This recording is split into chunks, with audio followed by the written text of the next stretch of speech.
గడిచిన వారము మనము దేవుని యొక్క వాక్యం ఎలా హెచ్చరిస్తుందో చూసాం.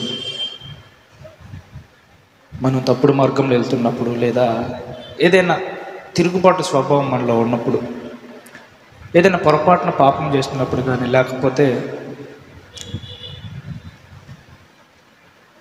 పాపంలో జీవిస్తున్నప్పుడు కానీ, దేవుడి వాక్యము అనేక మార్లు మనల్ని హెచ్చరిస్తూ ఉంటుంది.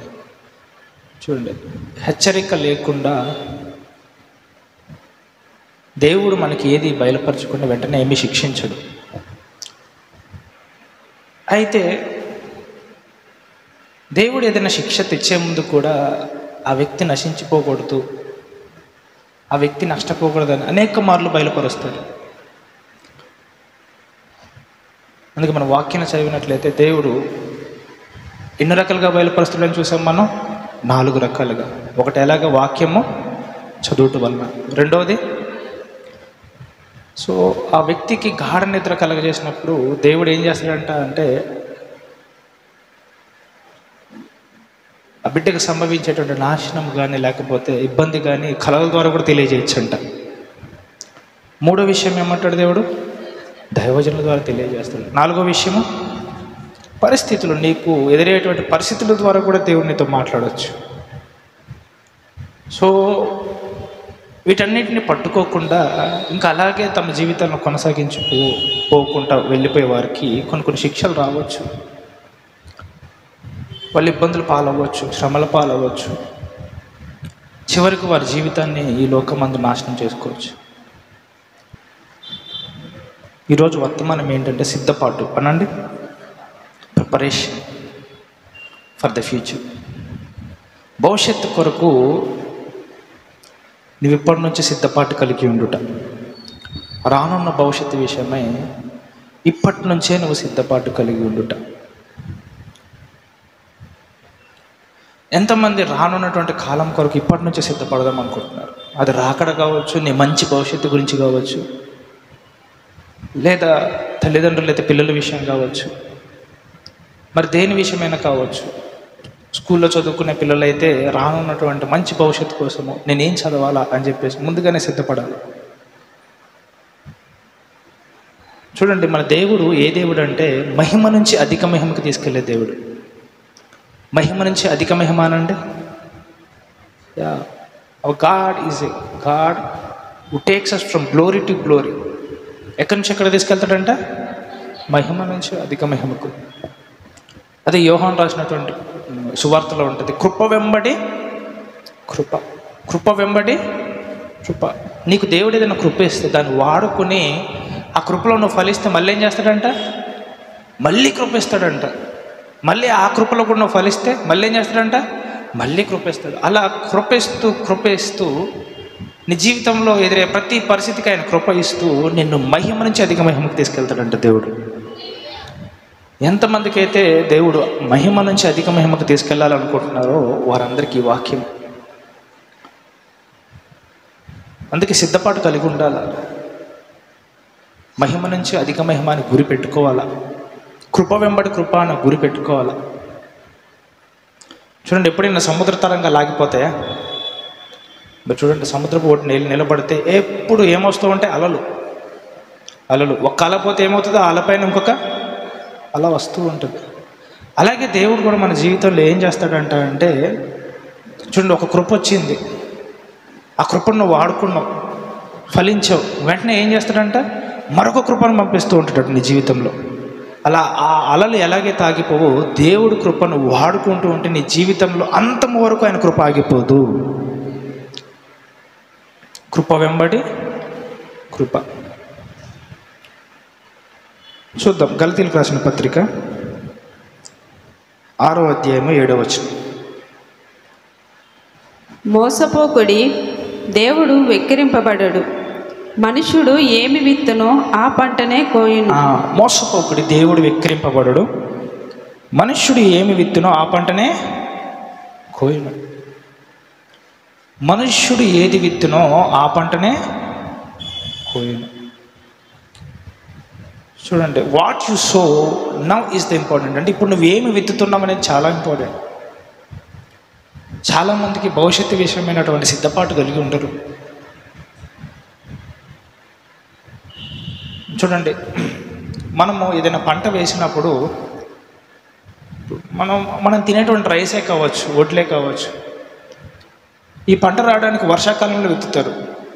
విత్తినప్పుడు ఆ పంట ఎప్పుడు కోసుకుంటారండి? మళ్ళీ చలికాలం చివరిలో, లేదా చలికాలం మధ్యలో, శీతాకాలం మధ్యలో కోసుకోవచ్చు. చూడండి, మనం ఎంత పంట కోసుకోవాలి, మనకి ఎంత రాబడి రావాలనేది కూడా ఆ రైతు ఆ భూమిని దున్నే విధానం బట్టి, వాడేటువంటి మందులను బట్టి ఆధారపడి ఉంటుంది. నువ్వేమీ సిద్ధపాటు లేకుండా వెళ్ళేసేసి వడ్ల యొక్క విత్తనాలని దున్నని భూమి మీద వేసావు అనుకోండి, 100% పంట తీసుకోగలుగుతావా? తీసుకోలేవు. అందుకే చూడండి, ఏదైనా చేసేటప్పుడు కొద్ది కష్టపడాలి. నన్ను అడిగితే నేనేమంటానంటే, పంట కోసుకునేటప్పుడు ఎక్కువ కష్టం ఉంటుందా, లేకపోతే సిద్ధపరిచేటప్పుడు ఎక్కువ కష్టం ఉంటుందా? సిద్ధపరిచేటప్పుడు ఎక్కువ కష్టం ఉంటుంది. అందుకే మీ యొక్క సిద్ధపాటులో కూడా మీరు కోసుకునే దానికంటే, లేదా ఫలము తీసుకునే దానికంటే కొద్దిగా ఎక్కువ కష్టపడాలి. చాలామంది ఏం చేస్తారంటే, సిద్ధపాటు కలిగి ఉండరు. ఆ పంట విత్తేటప్పుడు లేదా ఆ కార్యములు చేసేటప్పుడు వారి జీవితానికి సంబంధించిన సిద్ధపాటు ఉండదు వాళ్ళకి. కానీ వాళ్ళకి ఏ పంట కావాలని కోరుకుంటారు? మంచి పంట కావాలని కోరుకుంటారు. మోసపోకుడి, దేవుడు వెక్కిరింపబడడు. మనుష్యుడు ఏది విత్తునో ఆ పంటనే కోయును. మనుష్యుడు ఏది విత్తునో ఆ పంటనే కోయును. మనుష్యుడు ఏది విత్తునో ఆ పంటనే కోయును. అయితే ఈ రోజు నుంచి మీ పంట లేదా మీ ఫలము సిద్ధపడి మీరు విత్తుదురుగాక. సిద్ధపడాల, ప్రిపరేషన్. చూడండి, ఆవగింజ విత్తితే మామిడి పండ్లు కోసుకుంటారా? కోసుకోరు. దానిమ్మ పండ్లు విత్తితే లాస్ట్కి మళ్ళీ పనస పండ్లు ఏమైనా వస్తాయా? రాదు. నువ్వు ఏది విత్తుతావో అదే పంటగా కోసుకుంటావు. ఒకవేళ నువ్వు శరీరంలో విత్తావనుకో, అంటే నీ జీవితం అంతా ఈ లోకంలో శరీర సంబంధమైనటువంటి క్రియలను లేదా శరీర సంబంధమైనటువంటి సంతోషాలను నువ్వు సరిపెట్టుకోవడంలో సరిపోయావు. ఇంక జీవితం అంతా ఇక్కడితోటే ఆపేసుకున్నావు. ఆత్మ సంబంధమైనటువంటి విషయాలను విత్తట్లేదు. అప్పుడు చూడండి, అప్పుడు నీకు ఏమైపోతుంది అంటే రాకడలో కొద్దిగా ఇబ్బంది అవుతుంది. చూడండి, నాకు ఒక 2-3 సంవత్సరాల క్రితం ఒక దర్శనం కలిగింది. దర్శనమోనండి, దర్శనం. ఆ దర్శనంలో ఏం జరుగుతుందంటే, దేవుని యొక్క రాకడ సంభవించినప్పుడు యేసుక్రీస్తు ఆయన పరిశుద్ధులను కూడా వెంట పెట్టుకుని రావడం చూశాను.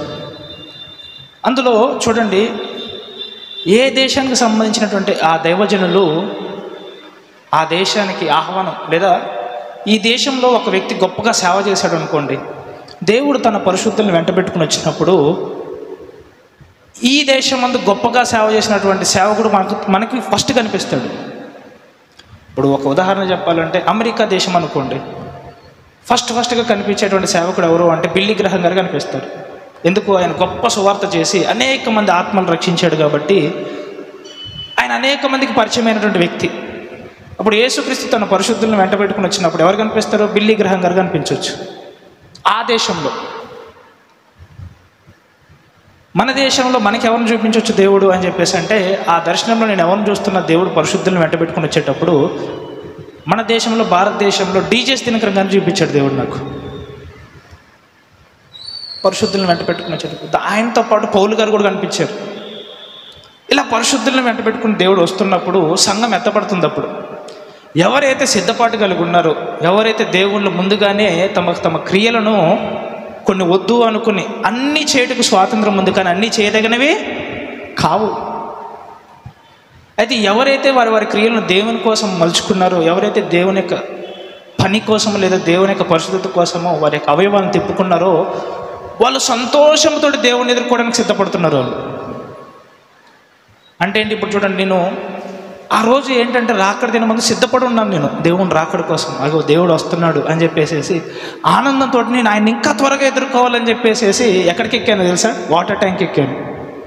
తెలుసు కదా మనకు వాటర్ ట్యాంక్స్ కనిపిస్తూ ఉంటాయి. వాటర్ ట్యాంక్ ఎక్కి రండి త్వరగా రండి ప్రభు అని చెప్పేసి ఆనందంతో నా దేవుడు వచ్చేస్తున్నాడు అన్న ఆనందం నాకుంటే నాకు ఒక్కసారిగా ఎందుకో కిందకు చూడాలనిపించింది. కింద ఎవరున్నారు? మనుష్యులు. వాళ్ళు ఏముందంటే భయము ఆందోళన. ఏముంది? భయము ఆందోళన. ఎందుకు అంటే నులువెచ్చని క్రైస్తవులు లేదా దేవుని సంపూర్ణంగా నమ్మనటువంటి క్రైస్తవుల జీవితంలో ఏముందంటే భయము. ఆ భయము వర్ణించదగినది కాదు అసలు. ఒక్కసారి వాళ్ళని చూసి అరే క్రైస్తవులై ఉండి నేను వీళ్ళు ఎత్తపడతారు అనుకున్నానే, అరే వీళ్ళు దేవుని రాకడ చూస్తారు అనుకున్నానే. అయితే వాళ్ళు దేవుడు మమ్మల్ని ఎత్తుతాడా, మేము ఎత్తపడతామా, మా శరీరంలో రెప్పపాటున మార్చబడతాయా?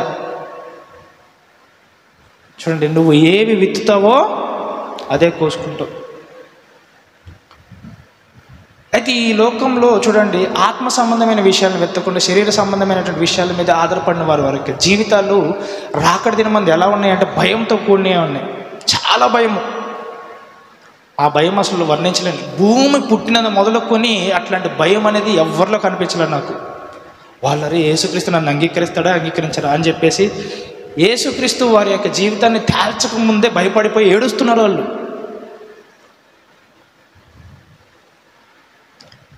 అయితే నేను ఇక్కడ ఉన్న వాక్యం వినే వారికి, లైవ్లో వీక్షించే వారికి చెప్పేది ఏంటంటే, యేసుక్రీస్తు దినము లేదా రాకడ సంభవించినప్పుడు మీలో ఏ ఒక్కరూ భయంలో జీవించడానికి వీల్లేదు. ఈ వాక్యం ద్వారా మీరు ధైర్యం తెచ్చుకొని మీ క్రియలను దేవుని క్రియలుగా మార్చుకుందురుగాక. సిద్ధపాటు కలిగి ఉండాలా. పరిశుద్ధత లేకుండా ఎవడునో దేవుని చూడలేడు. ఆ పరిశుద్ధత కోసం ఈ లోకంలో కొద్దిగా కష్టపడాలా లేదా? కష్టపడాలా. ఆ డబ్బు, ఆ లంచం నేను తప్పు చేపిస్తూ ఉంటే లేదు పరిశుద్ధంగా ఉండడానికి ప్రయత్నం చేయాలా. వచ్చేటప్పుడు ఏం చేయాలా? వద్దు, అమ్మో దేవుడు చూస్తున్నాడు, నాకు తీర్పు రాబోతుంది. ఆ మోహపు చూపుతోటి ఆ స్త్రీని చూడాలంటే ఏం పుట్టాలి? నీలో భయం పుట్టాలా. అమ్మో వద్దు, అమ్మో దేవుడు అనేవాడు ఒకడు ఉన్నాడు, ఆయన నా క్రియలను బట్టి నన్ను శిక్షించినప్పుడు నేను నరకంలో పడవేయబడతానేమో, దేవుడి యొక్క రాకడ సంభవించినప్పుడు నేను అర్హుడుగా కనపడనేమో అన్న భయం నీలో ఉండాలంట. ఆ భయం లేకుండా ఏం కదలు దేవుడు వచ్చినప్పుడు చూసుకుందాం, ప్రస్తుతానికి దేవుని రాకడ ఆలస్యం అవుతుంది, అప్పటికేమైనా చూద్దాంలే. ఎవరైతే తమ తమ జీవితాన్ని సిద్ధపరచుకుంటారో దేవుడి కోసము, ఆయన రాకడ కోసము, ఆయన ఎదుర్కోవడం కోసం, పరలోక రాజ్యం కోసము, వారు దేవుడిని ఎదుర్కొనటం ముందుగానే ట్యాంకులు, బిల్డింగ్లు ఎక్కడం చూశాను నేను. ఎవరెవరైతే వారు దేవుని కోసం సిద్ధపరచుకోరు వాళ్ళు భయంతో భూమి మీద అలా భయపడుతూ ఉంటే చూడండి, ఆ స్థితి నీకు వచ్చింది అంటే నువ్వు ఇంక ఈ భూలోకంలో విడిచిపెట్టడం తప్ప వేరే మార్గం లేదు నీకు. ఇంకా పరిపూర్ణమైన ప్రేమలో ఏముండదు. చదవండి అది. 1 యోహానుకు రాసిన పత్రిక 4వ అధ్యాయము 18వ వచనం నుంచి. ప్రేమలో భయం ఉండదు, అంతేకాదు పరిపూర్ణ ప్రేమ భయమును వెళ్ళగొట్టును. భయము దండనతో కూడినది. చూడండి, ప్రేమలో భయం ఉండదు, అంతేకాదు పరిపూర్ణమైన ప్రేమ ఏం వెళ్ళగొడుతుందంట? భయమును వెళ్ళగొడుతుంది.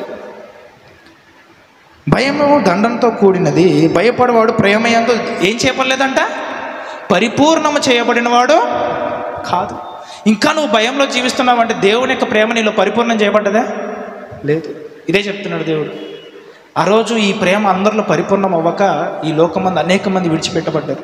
క్రైస్తవులుగా నమ్ముకున్నవారు ఈ లోకమందు శరీర సంబంధమైనటువంటి వాటి కోసం అత్యధికంగా జీవించి దేవుడికి తక్కువ సమయం ఇచ్చిన వారు, వాక్యం చదవని వారు, దేవుని మందిరానికి వెళ్ళని వారు, ఈ లోక ఫంక్షన్లకి వాటికి వీటికి తర్వాత ఈ లోక సంబంధమైన వాటిలో ఎక్కువగా హెచ్చించి దేవుడికి తక్కువగా సమయం తీసిన వారు, వాళ్ళు ఎక్కడున్నారు? భయంలో ఉన్నారు. అయితే పరిపూర్ణమైన ప్రేమ అంటే నువ్వు ఎప్పుడైతే దేవుని యొక్క పరిపూర్ణమైన ప్రేమలో ఎదుగుతావో నీలోంచి ఏం వెళ్ళిపోతుందంట? భయము. ఈ రోజు నుంచి నువ్వు దేవుని యొక్క పరిపూర్ణమైన ప్రేమలో ఎదిగి నీలో ఉన్న భయములన్నీ వెళ్ళిపోయి దేవుని రాకడకు ఆయన ఎదుర్కొనడం నువ్వు సిద్ధపడదు గాక. ఆమేనండి. పరిపూర్ణమైన ప్రేమలో ఎదగాల. ఇంకా మీలో కొన్ని భయాలు ఉన్నాయి. ఎందుకు అంటే మీ క్రియలు ఏంటి? చెడ్డవి. ఇంకా మీరు చాలా చాలా బలహీనతలు ఇంకా జయించలేదు. చూడండి, మొన్న ఒక దర్శనం కలిగింది. మొన్న రీసెంట్లీ ఒక దైవజనుడు వచ్చేసి, రాకడ సంభవిస్తుంది, నీ ప్రజలకు చెప్పు, ప్రభు త్వరలో రానై ఉన్నాడని చెప్పు అని చెప్పేసి అంటే, నేనేం చేస్తున్నా అంటే, నేను ఎప్పటి నుంచో చెప్తున్నా దైవజనుడా, వాళ్ళు వింటున్నారు కూడా, వాళ్ళని సిద్ధపరిచే కూడా, వాళ్ళు రాకడికి సిద్ధపడి ఉన్నారని చెప్పేసి అంటే, ఆ దైవజనుడు అంటున్నాడు, చాలామందికి సిద్ధపడి ఉన్నారు అనుకుంటున్నారులే కానీ వాళ్ళు ఇంకా సిద్ధపడలేదు అంటే, మరి ఇంకా సిద్ధపడంటే నీ దృష్టిలో ఏంటి? ఇంకా వాళ్ళు ఇంకా ఏ రకంగా సిద్ధపడాలా అంటే, ఆ దైవజనుడు ఈ వాక్యం చూపించి నాకు చెప్తున్నాడు. చూడండి ఒకసారి, కొలస్సీలకు రాసిన 1వ అధ్యాయము, కొలస్సీలకు రాసిన పత్రిక 1వ అధ్యాయము 13వ వచనం చదవండి. ఆయన మనలను అంధకార సంబంధమైన అధికారంలో నుండి విడుదల చేసి తాను ప్రేమించిన తన కుమారుని యొక్క రాజ్య నివాసులుగా చేశాను. ఆయన మనలను అంధకార సంబంధమైన అధికారం నుండి విడుదల చేసి, ఎక్కడి నుంచి విడుదల చేశాడంట? అంధకార సంబంధమైనటువంటి రాజ్యము నుంచి మనకు విడుదల చేసి తాను ప్రేమించిన కుమారుని యొక్క రాజ్య నివాసులుగా చేశాను. చూడండి, ఇక్కడ 2 రాజ్యాలు ఉన్నాయి. ఒకటి ఏ రాజ్యమో అంటే అపవాది సంబంధమైనటువంటి రాజ్యం, ఇంకొకటి ఏ రాజ్యమో దేవుని సంబంధమైన రాజ్యం. మనం యేసుక్రీస్తుని నమ్ముకోక ముందు ఏ సంబంధమైన రాజ్యంలో నివసించాం? మనము అంధకార సంబంధమైనటువంటి రాజ్యం కింద జీవించాం. ఇది ఎప్పుడైతే దేవుని నమ్ముకున్నామో ఆయన ఏ రాజ్య సంబంధులుగా చేశాడంటే మనని దేవుని రాజ్య సంబంధులుగా చేశాడు. అంటే నీ రాజ్యం మార్చబడ్డది, నీ ప్రభుత్వం మార్చబడ్డది. చూడండి, నువ్వు ఇక్కడ ఈ రాష్ట్రంలో జీవించినంత కాలము ఇక్కడ కాంగ్రెస్ గవర్నమెంట్ ఉంది, దీనికి ముఖ్యమంత్రి ఎవరు? రేవంత్ రెడ్డి గారు. నువ్వు ఇక్కడ ఈ రాష్ట్రం దాటిపోయి తమిళనాడు వెళ్ళావనుకోండి, తమిళనాడు ఆడికి వెళ్ళిన తర్వాత అక్కడ ఏ రాజ్యం కింద జీవించాలా? తమిళనాడు రాజ్యం కింద. అక్కడ ముఖ్యమంత్రి ఎవరు? స్టాలిన్ గారు. ఇప్పుడు ఈ రాజ్యం ఆ రాజ్యం ఒకటవుతుందా? కాదు. ఇక్కడ నియమాలు అక్కడ నియమాలు ఒకటవుతాయా? కావు. మన భారతదేశంలో ఉన్న చట్టాలు అమెరికాలో ఉన్న చట్టాలు ఒకటవుతాయా? చూడండి, అమెరికా రాజ్యంలో అపార్షన్ చేసుకుంటా చట్ట విరుద్ధమేం కాదు, చట్ట పద్ధతే. ఇక్కడ మన దగ్గర అపార్షన్ చేయొచ్చా? చేయకూడదు. అసలు ఏ రకంగా కూడా అపార్షన్స్ అనేవి చేయకూడదు దేవుని రాజ్యం బట్టి చూస్తే. కానీ ఈ లోక రాజ్యం బట్టి చూస్తే కొంతమందికి చేసుకోవచ్చు అంటున్నారు, కొంతమంది చేసుకోకూడదు అంటున్నారు. అంటే చూడండి, రాజ్యములు మారినప్పుడు ఆ రాజ్యంకు సంబంధించిన విధానాలు కూడా మారట్లేదా? మారుతున్నాయి. అయితే దేవుడు నాకు ఆ దర్శనంలో చూపించి ఏం చెప్తున్నాడంటే, మీరు నా రాజ్య సంబంధులుగా ఉన్న మీ క్రియలు అపవాది రాజ్య సంబంధంగానే ఇంకా చాలా ఉండిపోయాయి చాలా మందిలో అన్నాడు అనమాట. చాలామంది చాలా క్రియలు చేస్తారు, కానీ ఎందుకు చేస్తారో కూడా తెలియకుండా చేస్తారని చెప్తున్నాడు దేవుడు. నిజం. ఈ క్రియలు నా రాకడలో వాడిని ఆటంకపరచబోతున్నాయని చెప్పాడు దేవుడు. ఈ క్రియలా? ఏం క్రియలు తండ్రి అని చెప్పేసి అంటే, ఇంకా అపవాది సంబంధమైన రాజ్యం కింద చేసినటువంటి క్రియలు నా ప్రజలు ఏం లేక నశించిపోతున్నారు? జ్ఞానం లేక. అంటే వాళ్ళు యేసయ్యలోనికి వచ్చిన తర్వాత, రాజ్యం మార్చబడిన తర్వాత, ఆ రాజ్యంకు సంబంధించినటువంటి నీతి న్యాయములు చదవక తెలుసుకోక ఇంకా వారు దేన్ని పోలి నడుచుకుంటున్నారు? అపవాది రాజ్యం పోలి నడుచుకోవటం వల్ల ఏమైపోతున్నారంట? రాకడలో ఎత్తపడకుండా దేవుడికి దూరం అయిపోతున్నారు. అనేక మందిని ఆ రాజ్య సంబంధమైనటువంటి క్రియల వల్ల రాకడ ఆటంకపరచొచ్చు వాళ్ళని. కాబట్టి నువ్వు వెళ్ళి నీ ప్రజల్ని హెచ్చరించు. అప్పుడు నేను దేవుడిని అడిగాను, అసలు ఇంకా క్లారిటీ చెప్పండి తండ్రి, నేనేమని హెచ్చరించాలని చెప్పేసి అంటే, నరహత్య చేయవద్దు, పాపం అని నా ప్రజలకి తెలుసు, అక్కడున్న వాళ్ళకి తెలుసు. వ్యభిచరించవద్దు అనేది నా ప్రజలకి తెలుసు, అక్కడున్న ప్రజలకి తెలుసు. అయితే అలవాట్లు మారాలా అన్నాడు. ఏ అలవాట్లు తండ్రి అని చెప్పేసి అంటే, చూడండి, ఈ పాలు పొంగిచ్చుట, ఈ కొన్ని ఆ రాజ్య సంబంధమైనటువంటి అలవాట్లు మన దాంట్లో కూడా వచ్చేసాయి కొన్ని. ఇలాంటి మంచి క్రియలు కాదు, ఇవి ఈ రాజ్య సంబంధమైనవి కాదు, కాబట్టి వాళ్ళని హెచ్చరించు అన్నాడు దేవుడు. ఇవి ఇంతవరకు క్రైస్తవ సమాజానికి కూడా చాలా వరకు తప్పు అని చెప్పి తెలియలేదు. మన పితరులు పాటించారు, ఎవరు పాటిస్తున్నారు ఇప్పుడు? మనము పాటిస్తున్నాం. మనం పితరులు చెప్పింది పాటించాలా, దేవుడు చెప్పింది పాటించాలా? అయితే మీ పితరుల దగ్గర నుంచి వచ్చినటువంటి చెడు క్రియలు లేదా ఆ అపవాది రాజ్య సంబంధమైనటువంటి క్రియల నుంచి ఈరోజు మీరు విడుదల పొందుదురుగాక. చాలామంది కలాపేసి ఈ రోజుకి ముగ్గులు వేసే వాళ్ళు ఉన్నారు. ముగ్గులు వేయడం కలాప్ జలం తప్పు అని నేను అంటలేదు, కానీ ఏ ముగ్గు వేస్తున్నారో కూడా తెలియట్లేదు చాలామందికి. ముఖ్యంగా మధ్యలో ఏదైనా పువ్వు వేసినప్పుడు ఏం వేస్తారు తెలుసా? చుట్టూ 4 గీతలు ఇటు పెట్టి, ఇటు 3 గీతలు పెట్టి, ఇటు గుండ్రం గీసి మధ్యలో చొక్కేస్తారు. ఎందుకు వేస్తారు తెలియదు. ఎక్కడ నేర్చుకున్నారు? వాళ్ళ అమ్మ నాన్న ఎవరో నేర్పించారు, వాళ్ళ తల్లిదండ్రులు ఎవరో నేర్పించేశారు, వాళ్ళ పితరులు ఎవరో నేర్పించేశారు. నీ కళ్ళకు బాగా అనిపించింది, నువ్వు చేసేయటమే. మరి దేవుడు అవన్నీ వాటి విషయంలో ఏమైనా చెప్పాడా? ఏం చెప్పలేదు. కానీ కొద్దిగా దేవుడు నీకు ఆత్మ వివేచన వరం దయచేశాడు అనుకోండి, కొద్దిగా దాన్ని పరీక్షించి చూస్తే నీకు తెలుస్తుంది ఆ రూపం ఎక్కడిది, ఎక్కడి నుంచి వచ్చింది అని. 3 గీతలు మధ్యలో గుండ్రము తర్వాత చొక్క, ఎక్కడ మీకు ఏమైనా గుర్తుందా? ఏమన్నా ఎక్కడి నుంచి వస్తుంది అది? ఇక్కడ 3వ కన్ను ఒకటి ఉంటుంది, అది తెరిస్తే భస్మం. అర్థమైంది? అర్థం కాలేదా? తెలియకుండా చేసేస్తాం మనం. ఇలాంటి క్రియలు నా ప్రజలను రాకడలో ఆటంకపరుస్తాయి కాబట్టి వాళ్ళని హెచ్చరించు.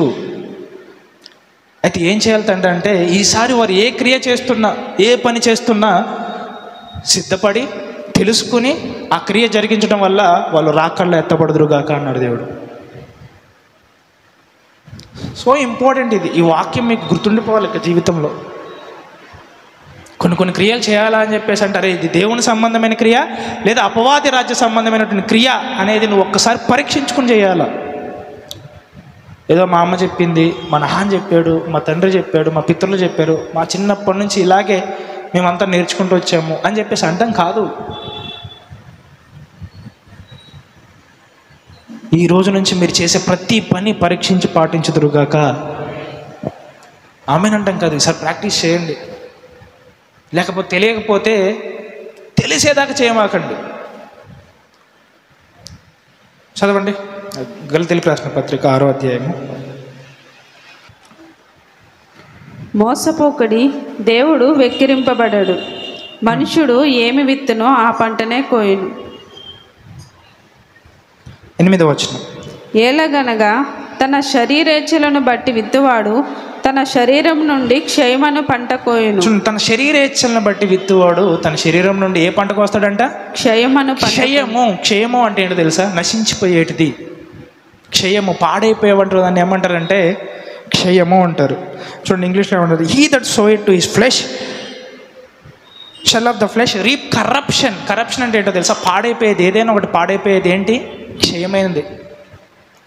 ఒకవేళ శరీరేచ్ఛలను బట్టి, లేదా చూడండి, నీ కంటికి మంచిది అనిపించింది నువ్వు చేసావు అనుకో, ఏ పంటకు వస్తావంట? క్షయమైన పంటకు వస్తావు. మొట్టమొదటిగా క్షయమైన పంట కోసింది ఎవరో చెప్పండి? మొట్టమొదటిగా ఆదికాండంలో ఎవరు? హవ్వ. ఫస్ట్ వ్యక్తి అనమాట. ఏం చూసింది? కళ్ళకు రమ్యమైనదిగా చూసి ఇది మంచిది, తినుటకు మంచిది అనుకుందంటాము. అంటే దేవుడు చెప్పాడు, ఆజ్ఞ ఇచ్చాడా ఇవ్వలేదా? ఇచ్చాడు. ఇది తినొద్దు, ఇది మంచిది కాదు అని చెప్తే మంచిది కాని దాన్ని తీసుకుని దేవుడికి విరుద్ధంగా పాపం చేసి ఏ పంట కోసుకుంది? క్షయమైన పంట కోసుకుంది. సాతాను శోధిస్తున్నాడు, తిను తిను తిను అని ప్రతిరోజు. ఎప్పుడైనా తిను అని చెప్పేసి సాతాను ప్రేరేపిస్తున్నప్పుడు గద్దించిందా, లేకపోతే ఆ మాటకు లోపడ్డదా? లోపడ్డది. కానీ దేవుని వాక్యం ఏం చెప్తుంది? యాకోబు రాసిన పత్రిక 4వ అధ్యాయం 7వ వచనం. కాబట్టి దేవునికి లోబడి ఉండుడి, అపవాదిని ఎదిరించుడి, అప్పుడు వాడు మీ యొద్ద నుండి పారిపోవును. ఫస్ట్ థింగ్ ఏంటంటే దేవుడికి లోబడి ఉండుడి, అపవాదిని ఎదిరించుడి. అప్పుడు ఆ పండును తిను అని ఆ అపవాది ప్రేరేపిస్తూ ఉంటే, ఓహో ఈ దేవుడు ఈ పండు తినొద్దు అని చెప్పాడు కదా, కాబట్టి నేను దేవుడు చెప్పిన మాటకు లోపడతాను. ఒకవేళ ఈ మాటకి వ్యతిరేకంగా ఎవరు చెప్పినా అది అపవాది కాబట్టి నేను వాడిని ఎదిరిస్తాను అని చెప్పేసి వెంటనే అపవాది ఇంకోసారి నా దగ్గర రాకు పో అంటే వెళ్ళిపోయేవాడా కాదా? వెళ్ళిపోయేవాడు. కానీ ఆమె ఏం చేసింది? ప్రతిదినము చూడండి, ఒకే రోజు జరిగిపోయింది కాదు ఇది. మీకు బైబిల్ స్టోరీలో ఒక్కసారి రాసినా కూడా చూడండి, మీరు క్లియర్గా క్లారిటీగా చదివితే అక్కడ ఏముంటుందంటే అనుదినము లేదా ప్రతి దినము అపవాది ఆ హవ్వను శోధిస్తూ వస్తూ ఉన్నాడు అన్నమాట. దేవుడు ఆ పండు తినొద్దన్నాడా? అన్నీ ఇచ్చి ఇది ఒకటి ఎందుకు ఇవ్వాలి దేవుడు మీకు అంటే అసలైన రహస్యము, అసలైనటువంటి విధానము లేదా అసలైనటువంటి ఆశీర్వాదం ఈ పండులోనే ఉంది. ఇది తిన్న దినమున మీరు దేవుని వల్లే ఉంటారు, ఆయనతో సమానంగా ఉంటారు లేదా ఆయనకి మించిపోతారు. కాబట్టి తిను, బాగుంటుంది. ఈ తోట చెట్ల ఫలములన్నింటిలో ఇంత రమ్యమైనది ఎక్కడైనా ఉందా? అన్నీ ఇచ్చాడు దేవుడు, కానీ ఇంత రమ్యమైనది మీకు ఎందుకు ఇవ్వలేదు? కాబట్టి తిను అని చెప్పేసి ప్రతి దినము శోధిస్తూ ఉంటే ఎవరు శోధింపబడ్డారు? హవ్వ శోధింపబడి ఆమె తిన్నది, దాంతో పాటు ఎవరికి ఇచ్చింది?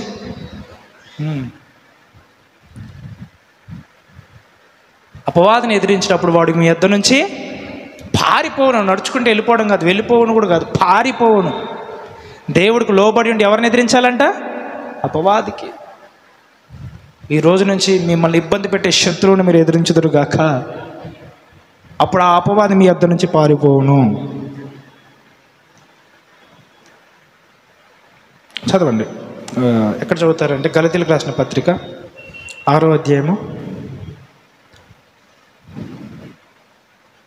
8వ వచనం నుంచి. ఎలాగనగా తన శరీరేచ్ఛలను బట్టి విత్తువాడు తన శరీరము నుండి క్షయమను పంట కోయును, ఆత్మను బట్టి విత్తువాడు ఆత్మ నుండి నిత్య జీవమను పంట ఆత్మను బట్టి విత్తువాడు ఆత్మ నుండి నిత్య జీవమను పంట కోయును. చూడండి, ఇప్పటికీ మనం శరీర సంబంధంగా ఎన్నో క్రియలు చేస్తున్నామా, చేయట్లేదా? అయితే ఇప్పుడు అవన్నీ ఏ క్రియలు అంట? శరీర సంబంధమైనటువంటి క్రియలు మన జీవితంలోకి ఏం తీసుకొస్తుంది? క్షయత, కరప్షన్. అయితే ఎవరైతే ఈ రోజు నుంచి దేవుడు చెప్పినట్టుగా ఆత్మను బట్టి లేదా ఆత్మలు తెలుసుకుని విత్తుతారో ఏం పంట కోసుకుంటారంట? నిత్య జీవము. ఎవరైతే ఆత్మను బట్టి విత్తుతారో వాళ్ళంతా ఏ పంట కోసుకుంటారంట? అక్షయమైన పంట, అక్షయమైన పంట. ఈరోజు మీరు ఆత్మ ద్వారా ఆలోచించి అక్షయమైన పంటలు కోసుకుందరుగాక.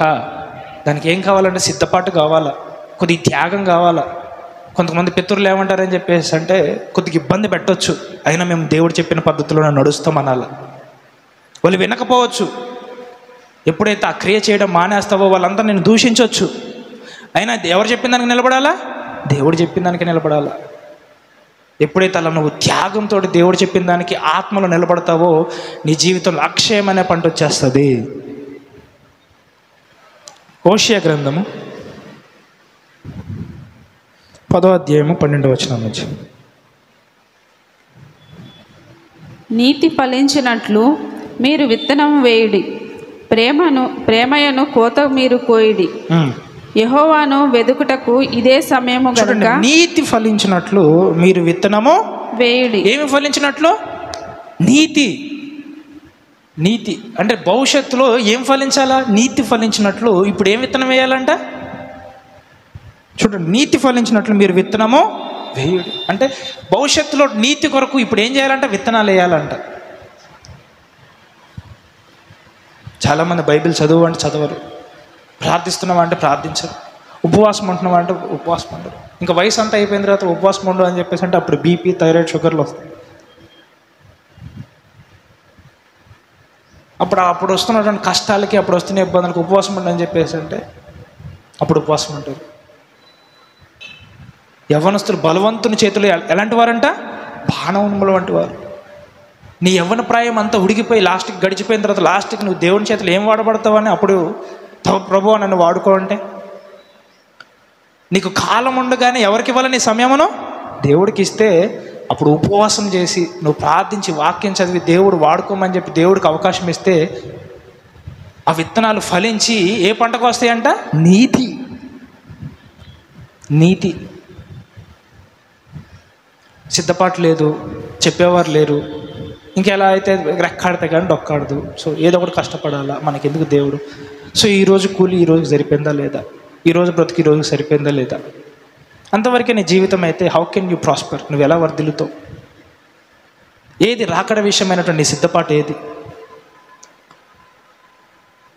చూడండి, మనకు బైబిల్ గ్రంథంలో అనేక ఉదాహరణలు ఉన్నాయి. సిద్ధపడ్డ కన్యకలో సిద్ధపాటు లేని కన్యకలు. ఎవరు ఎత్తబడ్డారు? సిద్ధపడ్డవారు ఎత్తబడ్డారు. సిద్ధపాటు లేని వారు ఏమైపోయారు? విడిచిపెట్టబడ్డారు.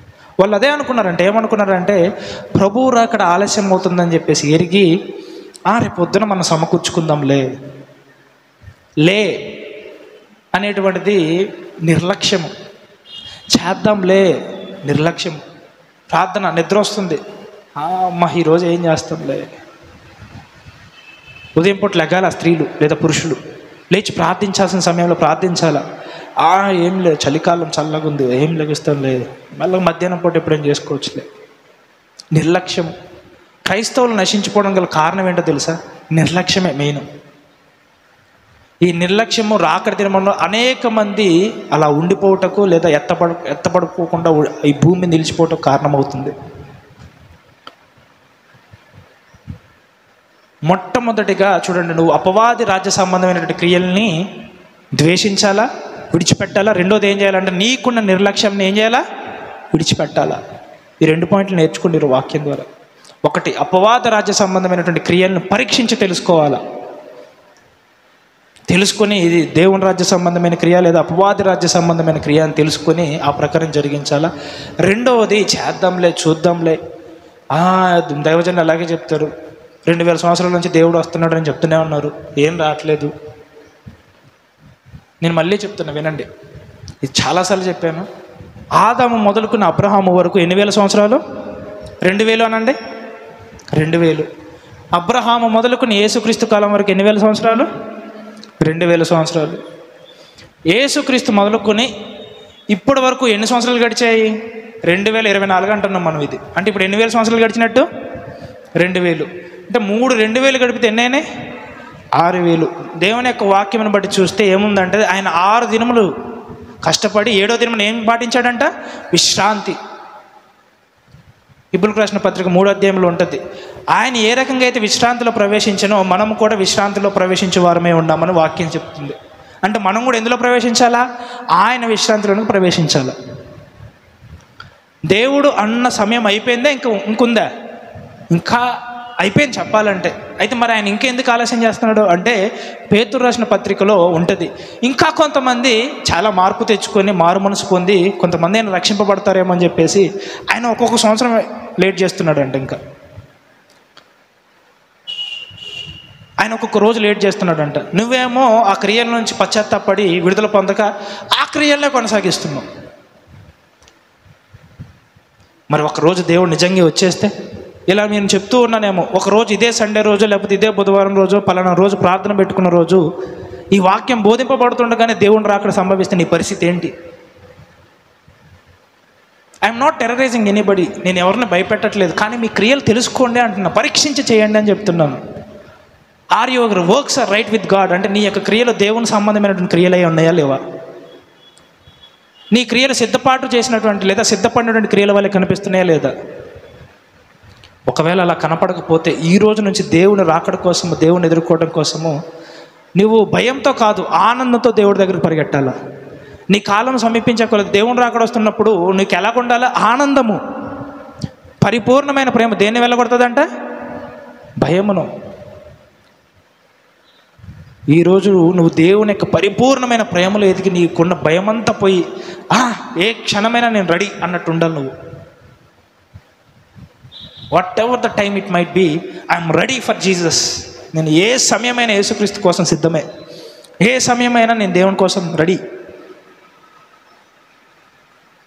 చూడండి, ఒక మాట చూపిస్తా దీనికంటే ముందు. 1 యోహానుకు రాసిన పత్రిక 3వ అధ్యాయము 18వ వచనం నుంచి.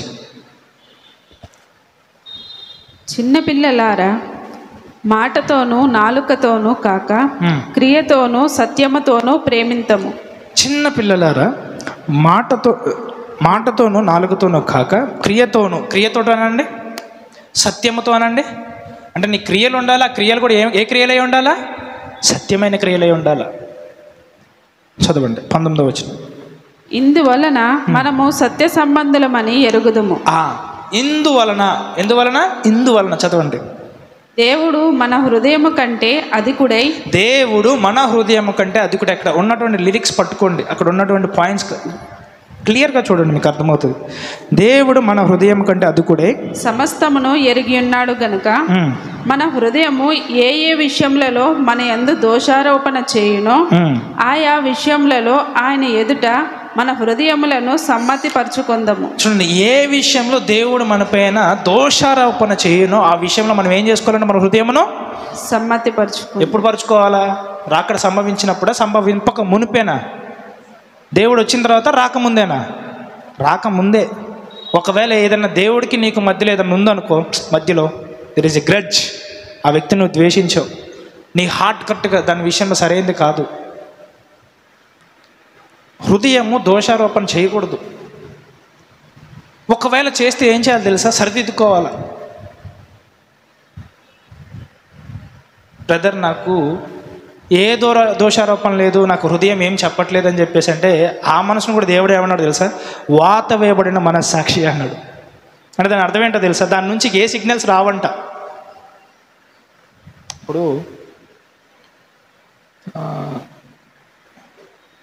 ఇప్పుడు చూడండి, మనం బట్టలు ఐరన్ చేస్తామా చేయమా?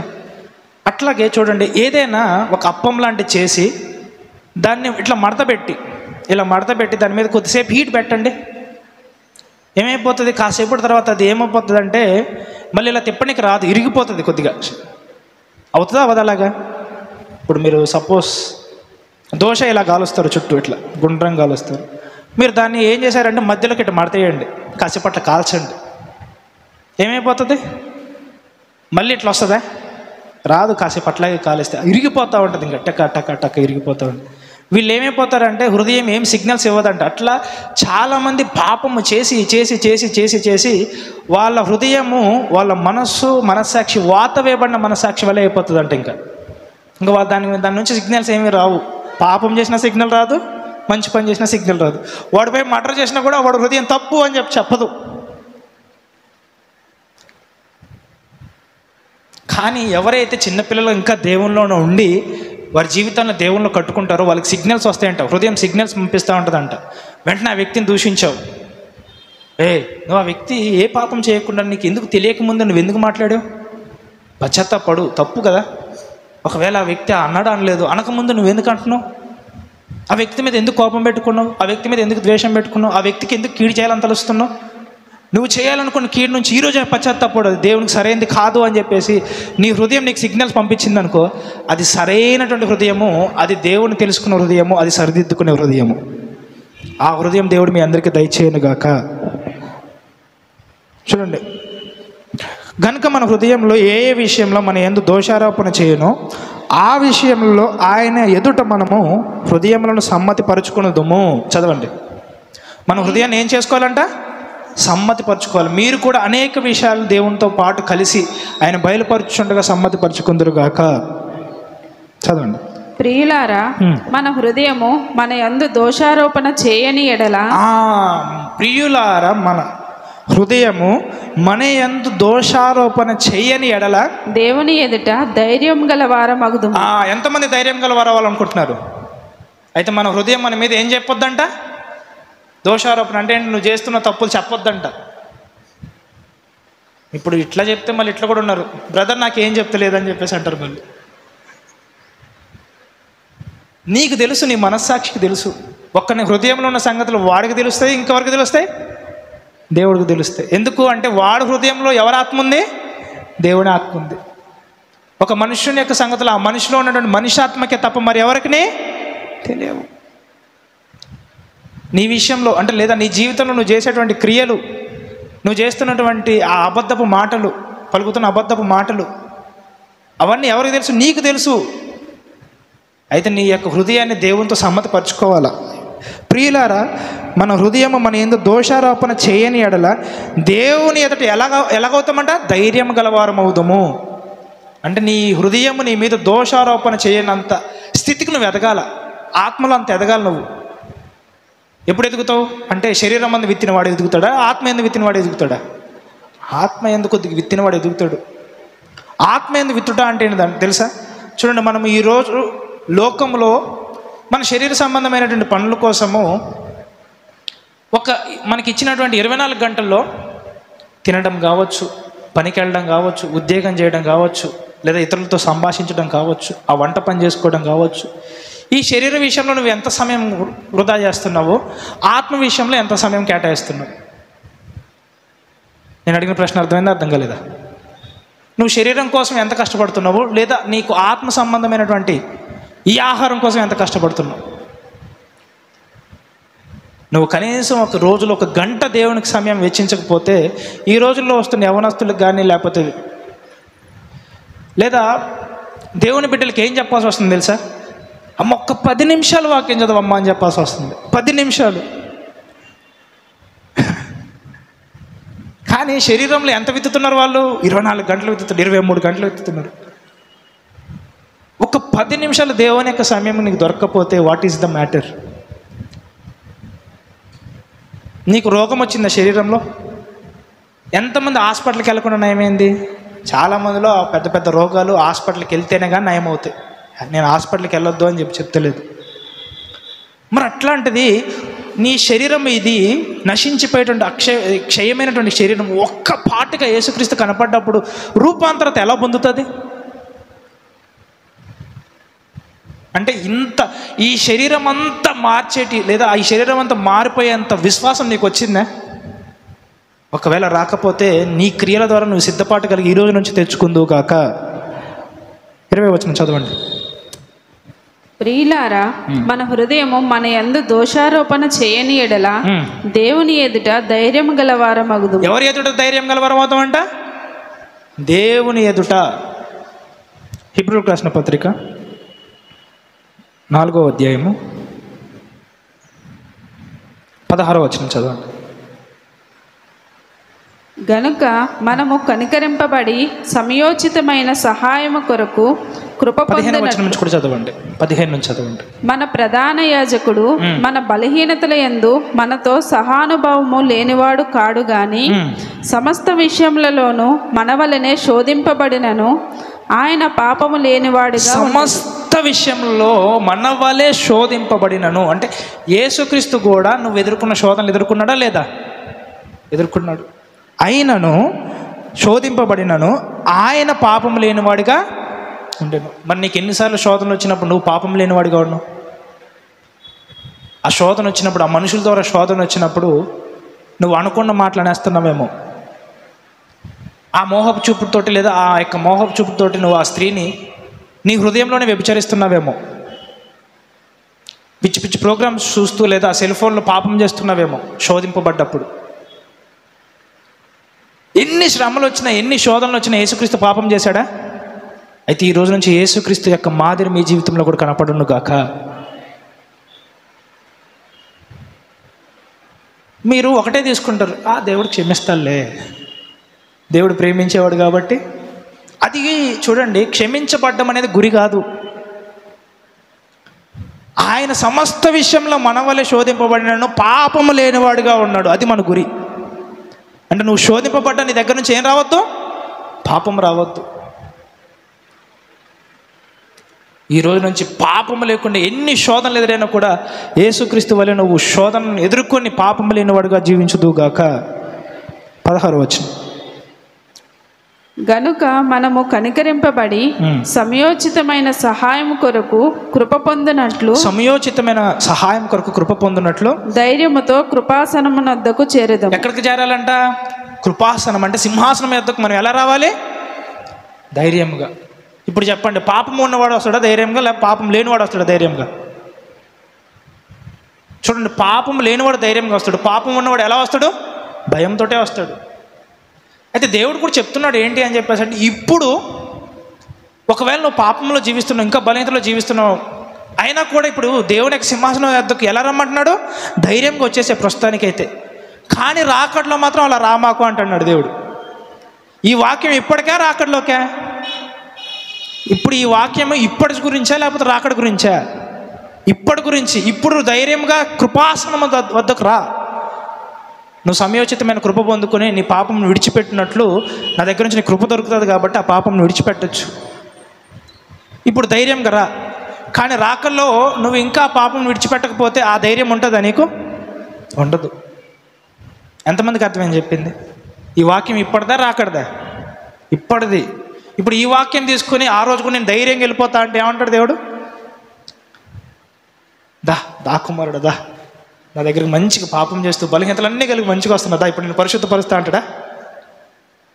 అక్రమం చేయవారు నా యొద్ద నుంచి పోండి. అప్పుడు వాళ్ళు అంటారంట, ప్రభువా నీ నామందు మేము అద్భుతాలు చేయలేదా, నీ నామందు మేము దురాత్మను వెళ్ళగొట్టలేదా అని చెప్పేసి అంటే మీరు ఎవరో నాకు తెలియదు. మేమెవరో నీకు తెలియదా? తెలియదు, అంతే. Jesus knows you by works. నీ క్రియల ద్వారానే నువ్వు దేవుడికి తెలుస్తావు. Jesus knows you by your love. నువ్వు కలిగి ఉన్న ప్రేమ ద్వారానే నువ్వు దేవుడికి తెలుస్తావు. నువ్వు చేస్తున్న క్రియల ద్వారానే దేవుడికి తెలుస్తావు. ఒకవేళ నీ యొక్క క్రియలు నువ్వు దేవుడు నమ్ముకున్నావని చెప్తూ ఆ క్రియలు అనేటువంటివి దేవుని సంబంధమైన క్రియలుగా లేకపోతే దేవుడు ఏమంటాడు? అక్రమము చేయవారులారా నా యొద్ద నుంచి ఉండి నీకు నాకేమీ సంబంధం అంటాడు. అందుకే ఉంటుంది యోహాను రాసిన మొదటి పత్రికలో, నన్ను నమ్మువాడు లేదా నా యందు రక్షింపబడ్డవాడు ఇక పాపము చేయడు. ఇంకా నువ్వు యేసుక్రీస్తుని నమ్ముకున్న తర్వాత ఇంకా పాప స్వభావం కలుగున్నావు, ఇంకా పాపం చేయాలన్న ఆశలోనే ఉన్నావు, శరీర సంబంధమైనటువంటి తలంపులే కలుగున్నావు, శరీరంలోనే విత్తుతున్నావు, నీకు రాకల్లో ధైర్యం ఉండదు. కానీ ఈరోజు దేవుడు ఏం చెప్తున్నాడు? ఒకవేళ పాపంలో ఉన్న బలహీనతలో ఉన్న కృపాసనం ఎత్తుకు ఇప్పుడు ధైర్యంగా రా అంటున్నాడు, ఇప్పుడు రమ్మంటున్నాడు. ఇప్పుడు ఒకవేళ దేవుడి దగ్గరకు వచ్చి నీ క్రియలను మార్చుకున్నట్లయితే నీకు రాకల్లో ధైర్యం ఏర్పడుతుంది. ఎంతమందికి రాకల్లో ధైర్యం కావాలనుకుంటున్నారు? ఎంతమంది వారి హృదయం దోషారోపణలు చేయలేని స్థితికి ఎదగాలనుకుంటున్నారు? అయితే పరీక్షించుకొని చేయండి మీ క్రియలు. దేవుని సంబంధమైన క్రియలా లేదా అపవాది సంబంధమైన క్రియలా, దేవుని రాజ్య క్రియలా లేదా అపవాది రాజ్య క్రియలా అని చెప్పేసి పరీక్షించుకుని మీ క్రియలు చేయడం ద్వారా మీరు అన్ని విషయాల్లో ఫలించుదురుగాక, అక్షయమైన నిత్య జీవమైన పంట మీరు కోసుకుందురుగాక. చదవండి మా 16వ వచనం మళ్ళీ చదవండి. గనుక మనము కనికరింపబడి సమయోచితమైన కనికరింపబడి అంటే ఎప్పుడు కనికరింపబడతాము? ఇప్పుడా రాకల్లోనా? ఇప్పుడు. కాబట్టి ఈ స్క్రిప్చర్ తీసుకుని అప్పుడు వాడమాకండి. ఎప్పుడుదప్పుడే, అప్పుడుదప్పుడే కనికరింపబడి సమయోచితమైన సహాయం కొరకు కృప పొందినట్లు ధైర్యముతో కృపాసనము యొద్దకు చేరుద్దాము. అక్కడికి రండి. యోహానుకు రాసిన పత్రిక, మొదటి యోహానుకు రాసిన పత్రిక 3వ అధ్యాయము 20వ వచనం నుంచి. ప్రియులారా, మన హృదయము మన యందు దోషారోపణ చేయని ఎడల దేవుని ఎదుట ధైర్యము గల వారమగుదుము. చదవండి. మరియు మనం ఆయన ఆజ్ఞలను గైకొనుచు ఆయన దృష్టికి ఇష్టమైనవి చేయుచున్నాము గనుక మనం ఏమి అడిగినను అది ఆయన వలన మనకు దొరుకును. ఇప్పుడు అర్థమైంది స్క్రిప్చర్ ఏమంటున్నాడు? మరియు మనం ఆయన ఆజ్ఞలను గైకొనొచ్చు అంటే దేవుని యొక్క మాటలను గైకొంటూ దేవుని యొక్క మాటలను పాటిస్తూ ఆయన దృష్టికి ఇష్టమైనవి చేయుచున్నాము గనుక మనమేమి అడిగినను అది ఆయన వలన మనకు దొరుకును. దేవుడు వాక్యం పాటించేవాడికి దొరుకుతుందా? పాటించిన వాడికి దొరుకుతుందా? దేవుని యొక్క వాక్యం పాటించేవాడికి ఏం దొరుకుతుంది? పరలోక రాజ్యం కూడా దొరుకుతుంది, దేవుని సన్నిధి దొరుకుతుంది. ఈ లోకంలో అన్నీ పొందుకోవచ్చు.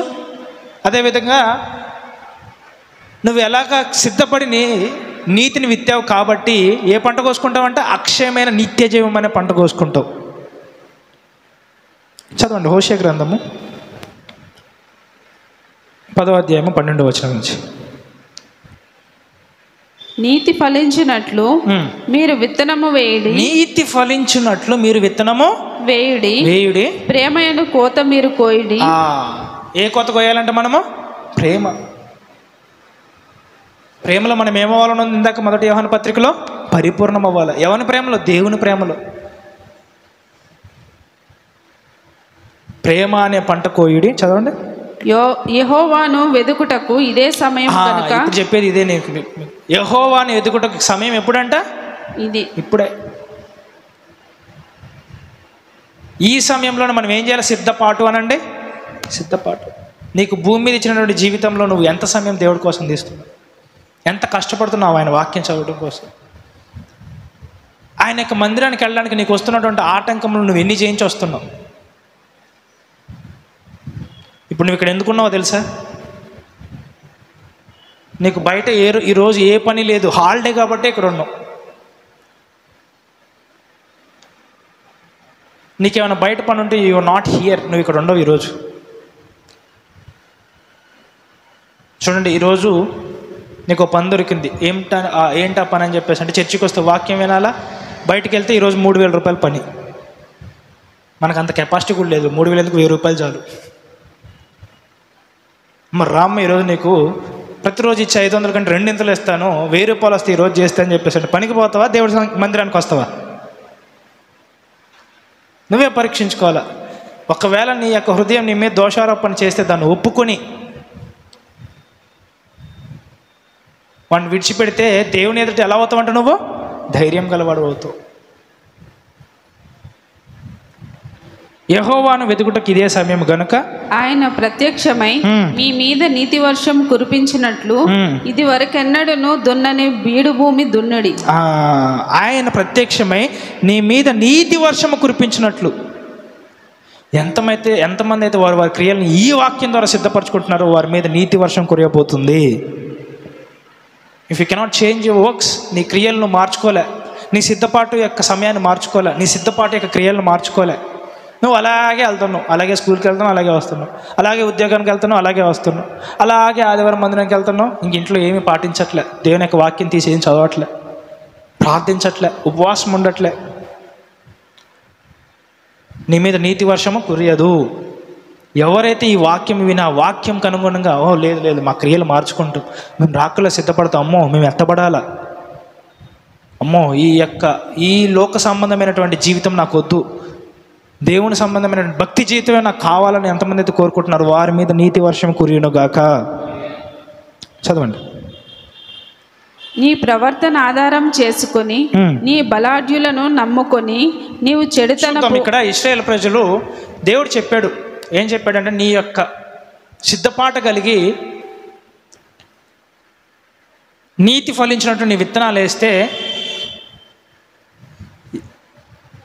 నీతి వర్షం నీ పైన కుమ్మరించబడుతుంది అని చెప్పేసి దేవుడు చెప్తే ఇశ్రాయేలు ప్రజలు ఏ విత్తనాలు వేసి ఏం కోసుకున్నారో చూద్దాం. 13వ వచనం చదవండి. నీ ప్రవర్తన ఆధారం చేసుకొని నీ బలాఢ్యులను నమ్ముకొని నీవు చెడుతనము పంటకై దున్నితివి. ఏ పంటకు దున్నితివి? చెడుతనం అనే పంటకు దున్నారంట. అంటే వీళ్ళు యొక్క క్రియలు ఎలాగున్నాయి అని చెప్పేసి అంటే దేవుడికి ఇష్టమైన క్రియలు ఉన్నాయా లేవు. చెడుతనం జరిగించటకే దున్నారంట వీళ్ళు పంట. పోనీ ఆ క్రియలు ఈ దేవుని యొక్క వాక్యం ప్రవక్త ద్వారా బయలుపరుస్తున్నప్పుడు మార్చుకున్నారా? మార్చుకోలే. సమస్య ఇదే. చూడండి, ఎప్పుడైతే నీకు వాక్యం నీ దగ్గరకు వస్తుందో నీ క్రియలు దానికి వాక్యంకి అనుగుణంగా మార్చుకోవాలి. You should change your works according to the message, according to the word. నీ ప్రవర్తనను ఆధారం చేసుకుని చూడండి, నీ ప్రవర్తనను ఆధారం చేసుకుని చాలామంది వాళ్ళు అనుకున్నదే కరెక్ట్ అనుకుంటున్నారు. చాలామందికి చూడండి వాళ్ళు చేసే తప్పు అని చెప్పేసి కూడా తెలియదు, వాళ్ళ ప్రవర్తన ఆధారం చేసుకుని వెళ్ళిపోతూ ఉంటారు. కానీ దేవుని యొక్క వాక్యం నీ ప్రవర్తనని హెచ్చరిస్తుంది. ఇప్పుడు అయితే మార్చుకోవాలా లేదా? మార్చుకోవాలి. నీ ప్రవర్తనను ఆధారం చేసుకుని నీ బలాఢ్యులను నమ్ముకుని చూడండి. చాలామంది పితరులు ఏది చెప్తే అదే. మనిషి చనిపోయాడు, కులపు ఆచారాలు అంటారు, కులపు కట్టుబాట్లు అంటారు. నువ్వు అనాలి అప్పుడు, నా దేవుడు చెప్పని కట్టుబాట్లు నాకు ఎందుకు రా బాబు, నాకు దేవుడు చెప్పిందే కావాలా అని నువ్వు అన్నావా, నీతి వర్షం నీ పైన కురిపబడుతుంది. పెళ్ళి చేస్తున్నావు, కులపు ఆచారాలు, కులపు కట్టుబాట్లు, అది ఇది ఈ పద్ధతి ఆ పద్ధతి, తమలపాకు ఒక్క చెక్క అంటారు.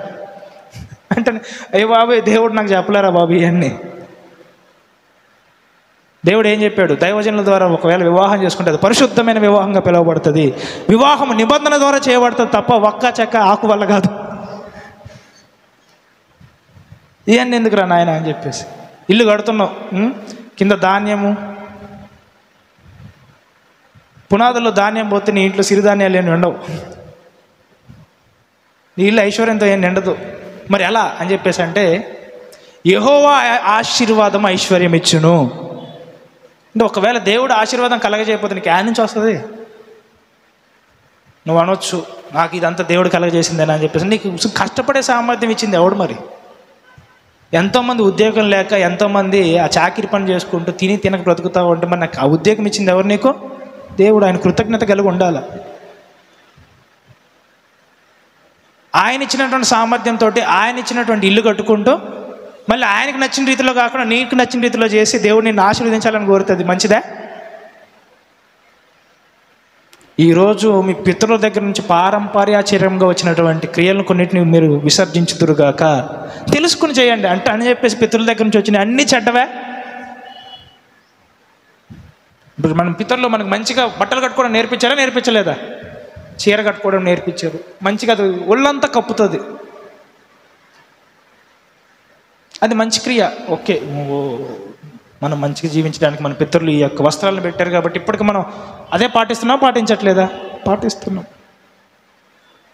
మరి అయితే పరీక్షించుకుని పాటించాలా? మరి ఇది దేవుని సంబంధమైందా లేదా అపవాది సంబంధమైందా, ఏ రాజ్య సంబంధమైందని చెప్పేసి పాటించడం ద్వారా నీ క్రియలు మార్చుకుని నువ్వు దేవుని ఎదుట ధైర్యం గలవారు అవుతారంట. చదవండి. నీ ప్రవర్తన ఆధారం చేసుకుని నీవు చెడుతనపు పంటకై దున్నితివి గనుక. చూడండి, చెడుతనము పంటకై దున్నితివి గనుక మీరు పాపమును కోత కోసి ఉన్నారు. చూడండి, లాస్ట్కి ఏ కోత కోసి ఉన్నాడు? పాపము. పాపం వల్ల వచ్చే జీతము మరణము. మీరు పాపమును పంట కోసి ఉన్నారు, అబద్ధమునకు ఫలము పొంది ఉన్నారు. ఇప్పుడు చూడండి, ఒక తప్పు మళ్ళీ ఎన్ని తప్పులు కారణమవుతుంది? ఒక నిజాన్ని దాచిపెట్టి ఒక అబద్ధం ఆడారు, మళ్ళీ ఆ అబద్ధాన్ని నిజం చేయడానికి మళ్ళీ అనేక అబద్ధాలు ఆడాల్సి వస్తుంది. ఒక అబద్ధం ద్వారా మళ్ళీ ఎన్ని అబద్ధాలు ఆడతారు? చాలా ఆడాల్సి వస్తుంది.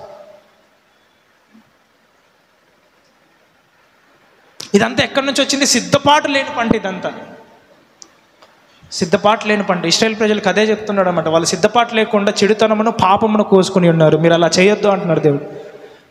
మోసపోకుడి, దేవుడు ఎక్కిరింపబడు. మనుషుడు ఏ పంట విత్తునో ఆ పంటనే కోయును. మరి నువ్వే పంట విత్తుతున్నావు? Are you works are right with God? నీ యొక్క క్రియలు దేవునికి ఇష్టమైన క్రియలుగా నువ్వు మార్చుకొని దేవుని చిత్తానుసారంగా నువ్వు పంటను విత్తుతున్నావా? అయితే నీ క్రియలు నీతి ఫలం అనేటువంటి ఫలమును ఫలించును గాక.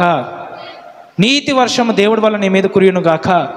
నీతిలో ఏమున్నది? జీవము. గుర్తుందా? ఒకరోజు చెప్పా నీతి వర్తమానం అంతా.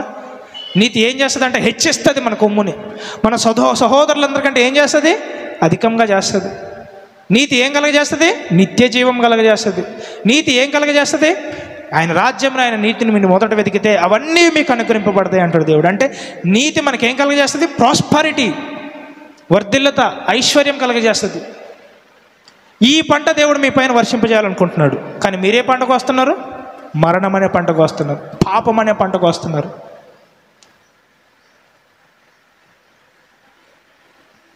చదవండి. ఇది చదివేసి 13 వచనం. నీ ప్రవర్తన ఆధారం చేసుకొని నీ బలాఢ్యులను నమ్ముకొని నీవు చెడుతనపు పంటకై దున్నితివి గనుక మీరు పాపమును కోత కోసి ఉన్నారు, అబద్ధమునకు ఫలము పొంది ఉన్నారు. సో దీని యొక్క రిజల్ట్ ఏమవుతుందో చదవండి. 14 నుంచి చదవండి. నీ జనుల మీదికి అల్లరి వచ్చును, షల్మాను యుద్ధము చేసి బెతార్బేలును పాడు చేసినట్లు ప్రాకారములు గల నీ పట్టణములన్నీ పాడగును. చూడండి ఏమవుతుంది? ఇప్పుడు పట్టణములన్నీ ఏమైపోతుంది? పాడైపోతుంది. ఎవరు కోసుకున్న పంట ఇది?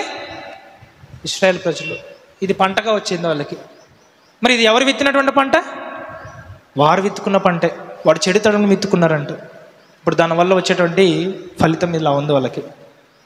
పట్టణములు పాడైపోతున్నాయి, ప్రాకారాలు కూలిపోతున్నాయి. నెక్స్ట్ చదవండి. పిల్లల మీద తల్లులు నేలను పడవేయబడు, చనిపోతున్నారు వాళ్ళు. సడన్గా శిక్షలు వచ్చేస్తున్నాయి. చదవండి. ఇలాగున మీరు చేసిన ఘోరమైన దుష్టక్రియలను బట్టి బేతేలు మీకు నాశన కారణమగును. ఉదయకాలంన ఇశ్రాయేలు రాజు కొట్టబడి నిర్మూలమగును. బేతేలు నాశనమగును. బేతేలు మీకు నాశనమగును. మోసపోకుడి. మనిషి ఏది విత్తుతాడో అదే కోసుకుంటాడు. రోమిలికి రాసిన పత్రిక 2వ అధ్యాయం 6వ వచనం నుంచి 6-7 వచనాలు. రోమిలికి రాసిన పత్రిక 2వ అధ్యాయము 6-7 వచనాలు. ఆయన ప్రతి వానికిని వాని వాని క్రియల చొప్పున ప్రతిఫలం ఇచ్చు. ఆయన ప్రతి వానికి వాని క్రియల చొప్పున ప్రతిఫలం ఇచ్చును. సత్క్రియను ఓపికగా చేయుచు మహిమను ఘనతను అక్షయతను వెతుకు వారికి నిత్య జీవం ఇచ్చును. సత్క్రియను ఓపికగా చేయొచ్చు. చదవండి. మహిమను ఘనతను అక్షయతను వెతుకు వారికి నిత్య జీవం ఇచ్చును. సత్క్రియను ఓపికగా చేయొచ్చు. ఏ క్రియను?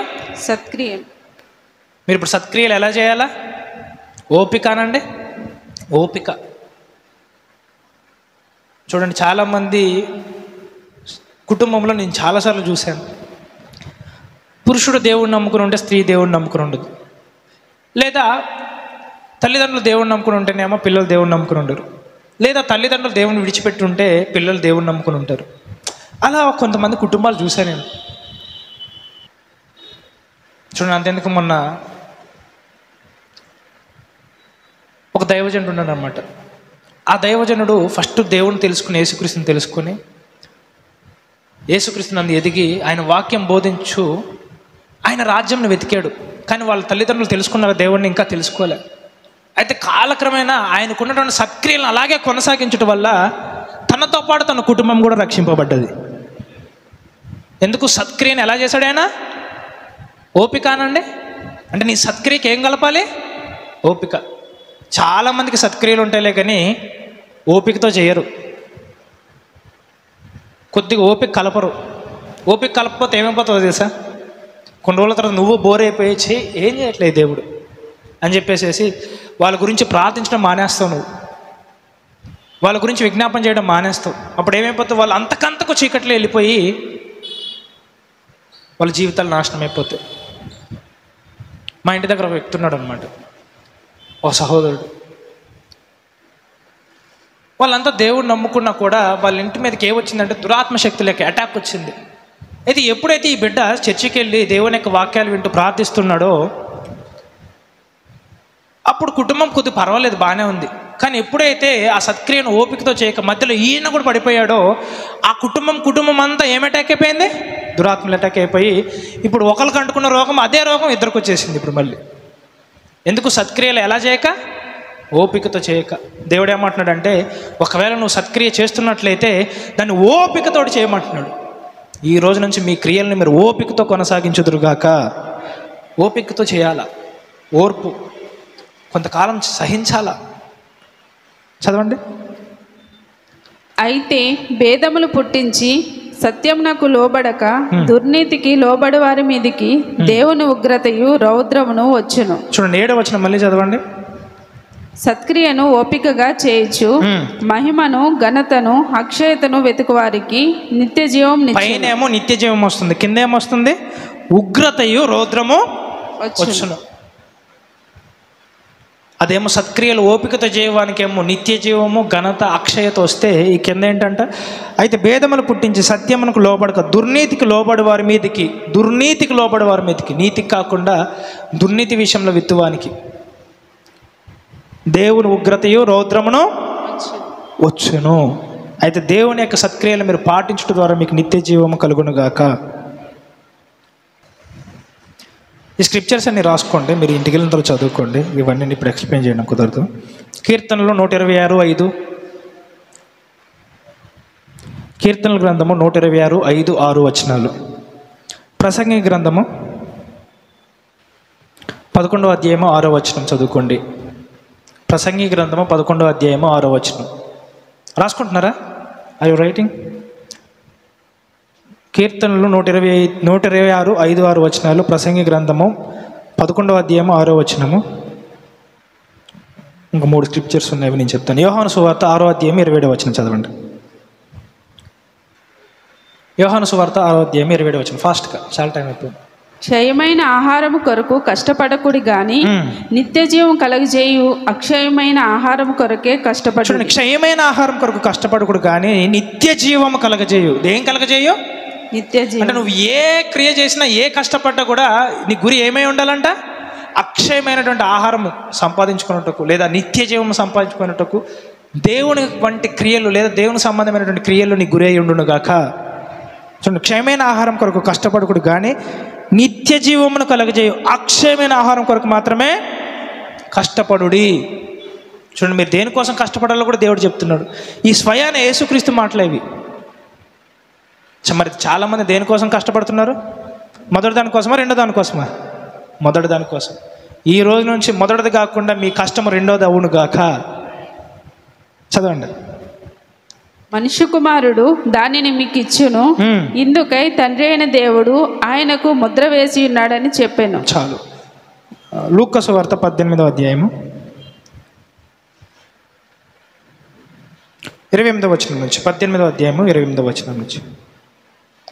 పేతురు, ఇదిగో మేము మాకు కలిగినవి విడిచిపెట్టి నిన్ను వెంబడించితిమనగా ఆయన దేవుని రాజ్యము నిమిత్తమై ఇంటినైనను, భార్యనైనను, అన్నతమ్ములనైనను, తల్లిదండ్రులనైనను, పిల్లలనైనను విడిచిపెట్టిన వాడెవడును ఇహమందు చాలా రెట్లును పరమందు నిత్య జీవను పొందక పోడని నిశ్చయముగా మీతో చెప్పుచున్నానని వారితో. ఇన్వెస్ట్ చేశాడు పేతురు గారు కొంత సమయాన్ని, కొంత శ్రమను, కొంత సాక్రిఫైస్ని ఇన్వెస్ట్మెంట్గా మార్చుకున్నాడు. ఎలా చేసుకున్నాడంట అంటే చూడండి, ఇక్కడ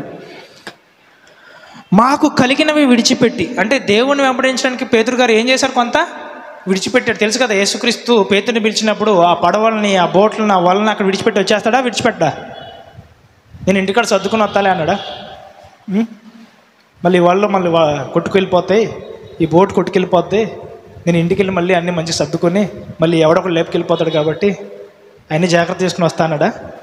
పేతురు రా నన్ను వెంబడించంటే ఏం చేశాడు? అన్నీ అక్కడ విడిచిపెట్టి వెంబడించాడు. వెంబడించలేదా? సమస్తమును విడిచిపెట్టి వెంబడించాడు అంట.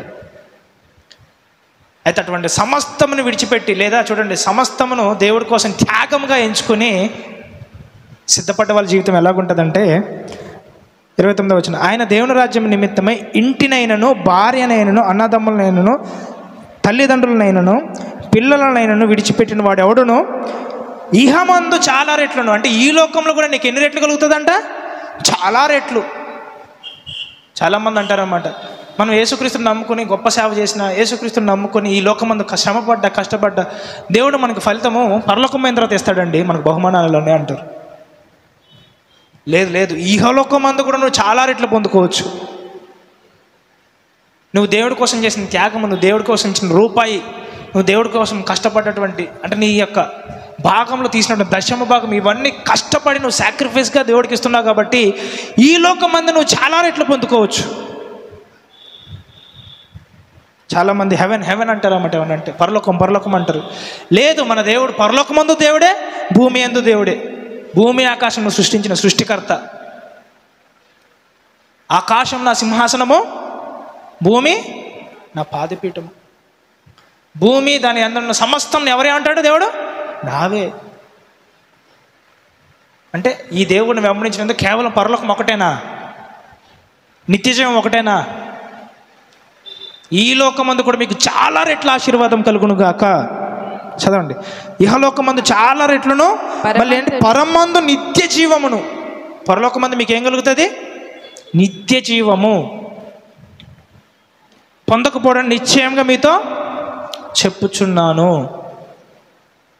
మీరు ఈ లోకమందు, పరలోకమందు మీరు చేస్తున్న క్రియలను బట్టి, లేదా మీ సిద్ధపాటును బట్టి ఈ లోకమందు, పరలోకమందు పొందుకుందురుగాక. రోమిలకు రాసిన పత్రిక 6వ అధ్యాయం 13వ వచనం.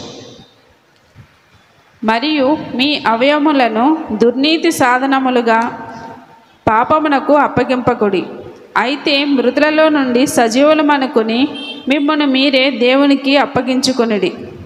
మీ అవయములను నీతి సాధనములుగా దేవునికి, మీ అవయవములను నీతి సాధకములుగా దేవుడికి అప్పగించుడి. ఏ సాధకములుగా? నీతి సాధకములుగా. మరి నీతి ఎలా కలుగుతుంది అని చెప్పేసి నీ సిద్ధపాటు ఉండాలి. నీతి సాధకాలుగా దేవుడికి అప్పచెప్పాలంటే వారు వారి క్రియలను మార్చుకుని మీరు నీతి సాధకాలుగా ఫలించినట్లు, లేదా నీతిని ఫలించినట్లు మీ యొక్క అవయవాలు నీతి సాధకాలుగా దేవుడికి అప్పచెప్పుకుందరుగాక. చూడండి, దేవుడు తీసుకోడంట మన అవయవాల్ని, మనం ఏం చేయాలంట? అప్పచెప్పాలి. ఎప్పుడైనా దేవుడు వచ్చి మీ జేబుల్లో దశంభాగాలు లేపేశాడా? లేపేశాడా? మీరు ఇప్పుడు ఇక్కడ కూర్చొని ఉన్నారు, ఇంకా ఆఫరింగ్ టైం అవ్వాల. ఈ మధ్యలోనే దేవుడు వచ్చి ఎప్పుడైనా మీ జేబులోనే దొంగలించాడా? మీరే ఇస్తున్నారా దేవుడికి? లేకపోతే ఆయన ఏమైనా దొంగలిస్తున్నాడా మీ దగ్గర నుంచి? మీరే ఇస్తున్నారు. అలాగే నీతి సాధకాలుగా మన యొక్క అవయవాలను ఎవరికి అప్పచెప్పాలంట? దేవుడికి. ఇస్తే కానీ, లేదా నువ్వు సమర్పిస్తేనే కానీ వాడుకోడంట దేవుడు. అలా నువ్వు సిద్ధపాటు కలిగి సిద్ధపరచుకుని నీ అవయవాన్ని సిద్ధపరచాలి. నేను దేవుడికే ఇస్తా, అమ్మ ఈ సమయం దేవుడికే ఇస్తా నేను. అమ్మ ఉదయం పూట అటు రమ్మంటాడు, రారా పాద బయటికి పోయి షాయిదా వద్దాం, నేను రాని దేవుని సమయం. ఆదివారం పూట ఏదో ప్రోగ్రామ్ వేస్తాడు, లే దేవుని సమయం. ఈరోజు ఆదివారం పూట నేను చర్చిలో పరిశుద్ధమైన దినం దేవునిలో గడిపే సమయం. నేను రాను. నువ్వు ఏ రోజైనా ప్రోగ్రాం పెట్టి నేను వస్తా, కానీ ఆదివారం పూట నేను రాను. సిద్ధపాటు. నీతి సాధకాలుగా మీ అవయవాలను ఎవరికి అప్పచెప్పాలి? దేవుడికి అప్పచెప్పాలి. సరే, ఇంకా కొన్ని స్క్రిప్చర్స్ ఉన్నాయి, మీరు తర్వాత చూడండి, కొన్ని చెప్తాను. రాసుకోండి. సామెతల గ్రంథము 11వ అధ్యాయము 18వ వచనము.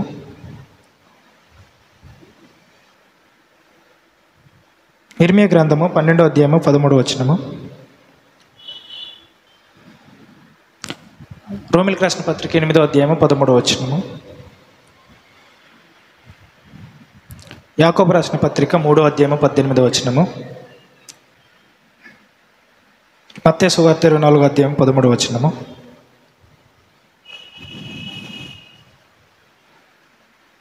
ఎఫెసీయులకు రాసిన పత్రిక 3వ అధ్యాయము 13వ వచనము. ప్రకటన గ్రంథము 3వ అధ్యాయము 5వ వచనం నుంచి 6వ వచనం వరకు. ప్రకటన గ్రంథము 3వ అధ్యాయము 5వ వచనం నుంచి 6వ వచనం వరకు. ప్రకటన గ్రంథము 3వ అధ్యాయము 21 నుంచి 22 వచనాలు. 2 కొరింథీయులకు రాసిన పత్రిక 4వ అధ్యాయము 16వ వచనం. చాలు. మనం లేచినట్టయితే ప్రార్థించుకుందాం. అవన్నీ చదువుకోండి, ఇంటికి వెళ్ళిన తర్వాత you will read for that. మీకు చెప్పిన వాక్యం కాన్సెప్ట్ గుర్తుంచుకొని ఆ స్క్రిప్చర్స్ అన్నీ చదువుకోండి. ప్రేయర్ చేయాలి. ఏం ప్రార్థన చేయాలంటే, చూడండి, ఈ రోజు నుంచి మేము సిద్ధపాటు కలిగి జీవించుదాం కాక, మా క్రియలు మేము పరీక్షించుకొని దేవుని ఎదుట మేము ధైర్యం గల వారు ఉన్నట్లు, రాకడలో మేము సిద్ధపడినట్లు తండ్రి మా క్రియలను మార్చమని ప్రార్థించండి. తండ్రి ఏది చెడ్డదో ఏది మంచిదో మాకు బయలుపరచమని దేవుడికి ప్రార్థించండి. Lord reveal it, lord what is good and what is bad. ఏది మంచిదో ఏది చెడ్డదో మాకు ఆ క్రియలు ఏది మంచిదో ఏవి చెడ్డవో మాకు బయలుపరచమని ప్రార్థించండి. దేవుడికి ప్రే, నోటితోటి ప్రార్థించండి. తండ్రి వారి యొక్క క్రియలు నీతి క్రియలుగా ఉండును గాక. అవును తండ్రి, భవిష్యత్తు విషయమైన సిద్ధపాటు కలిగి వారు జీవించుదురు గాక అని ప్రార్థిస్తున్నాం. యేసుక్రీస్తు నామములో తండ్రి, వారి క్రియలను వారు సరిదిద్దుకుందురు గాక అని ప్రార్థిస్తున్నాం. వారికి నువ్వు ఏర్పరిచిన మంచి భవిష్యత్తు కొరకు ఇప్పటి నుంచే వారు సిద్ధపాటు కలిగి జీవించుదురు గాక. ఇక్కడున్న వాళ్ళు ఏ ఒక్కరు బుద్ధి లేని కన్యకల వల్ల జీవించకుండా నిర్లక్ష్యం విడిచిపెట్టి, అవును అపవాది సంబంధమైన రాజ్య సంబంధమైనటువంటి క్రియలను విడిచిపెట్టి దేవుని సంబంధమైన రాజ్య క్రియలుగా వాళ్ళ క్రియలు మార్చుకుందరు గాక. దాని విషయమే వారు జ్ఞానం ఇవ్వమని ప్రార్థిస్తున్నాము. ఇక్కడున్న వాళ్ళు అనుదినము వాక్యం చదివే కృపను మీరు దయచేయమని ప్రార్థిస్తున్నాం. యేసు నామములో తండ్రి, నీ వాక్యం చదివి వాక్యం ధ్యానించి ప్రార్థించే కృపను వీరందరికీ దయచేయమని ప్రార్థిస్తున్నాను ఇప్పుడే. తద్వారా నీతి క్రియలేంటి, దుర్నీతి క్రియలేంటి వారు తెలుసుకొని వాటిని వేరుపరిచి నీతి క్రియల్లో వాళ్ళు ఫలించుదురుగా కానీ ప్రార్థిస్తున్నాం తండ్రి. వారిని మీరు హెచ్చించమని ప్రార్థిస్తున్నాం. నీతి వర్షం వారి మీద కురిపించమని ప్రార్థిస్తున్నాం. వారి క్రియలను మీరు సరిచేయమని ప్రార్థిస్తున్నాం. నీతి వర్షము వారి మీద కుమ్మరించమని ప్రార్థిస్తున్నాం.